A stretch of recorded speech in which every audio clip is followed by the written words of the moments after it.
Today is one of those Sundays, as I invite you further into worship, that allows us to make an identity statement as we worship. As a Christian church, but more so as a group of Christians who are of the Baptist persuasion, I want to share with you some information that Monty Quayles collected for us. He shared this with us in a couple of different settings, but it puts our church and today what I want to share with you as we worship in some context. If you were to search for churches within a 3-mile radius of our location, you would find 56 churches. Now, I did not say a 30-mile radius. I said a 3-mile radius, 56 churches of all stripes and flavors and leanings.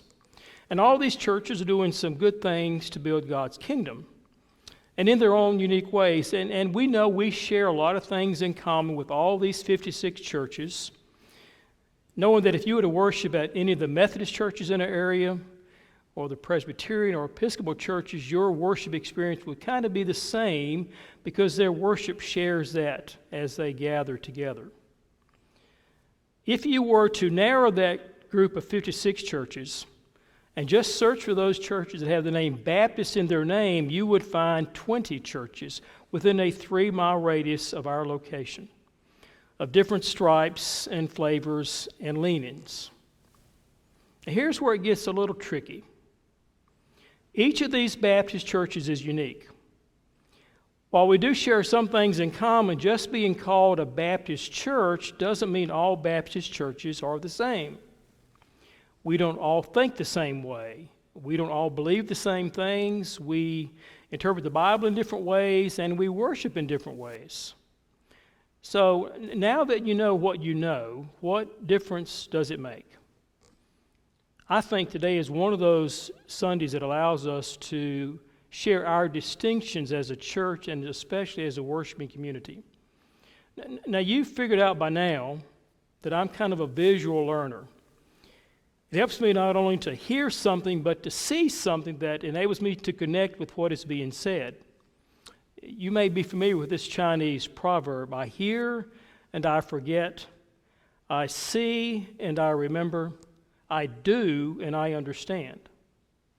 Which is why there is an intentional visual aspect to our worship, from colors to candles, from stained glass to crosses, the way we enhance our worship space, our sanctuary, during different seasons of the year as we gather together.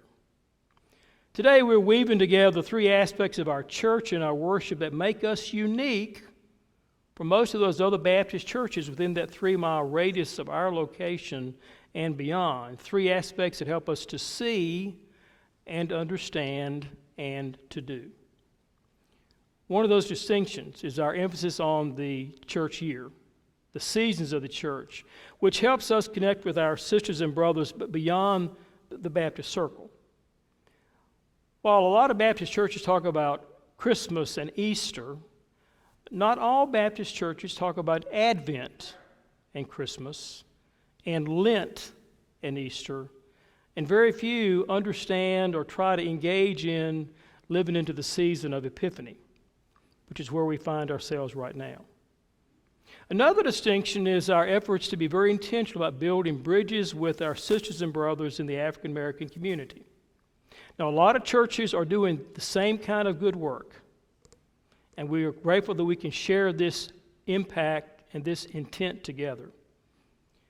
But we're one of the few Baptist churches in our area that will take time today to reflect upon the life and work of Martin Luther King Jr., whose life we will celebrate tomorrow with a holiday. Here's a third distinction. We intentionally practice how we interpret what Paul teaches in Ephesians 3, words that Shelley will read for us in just a few moments. Today we remember Jesus as he began his baptism.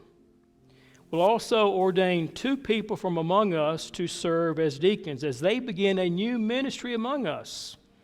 We'll ordain Ray Brown, and we'll ordain Samantha Quayles. Now, some of these Baptist churches nearby have women on their church staff in a variety of ways with a variety of titles. But we're one of the few Baptist churches who go so far in what we believe and how we practice what we believe about the New Testament that we go so far as to call women to be ordained as deacons and as ministers among us. So today as we worship, may we hear, may we see, may we do, and may we understand. For this is the day the Lord has made. Let us rejoice and be glad in it. Stand as we call ourselves to worship.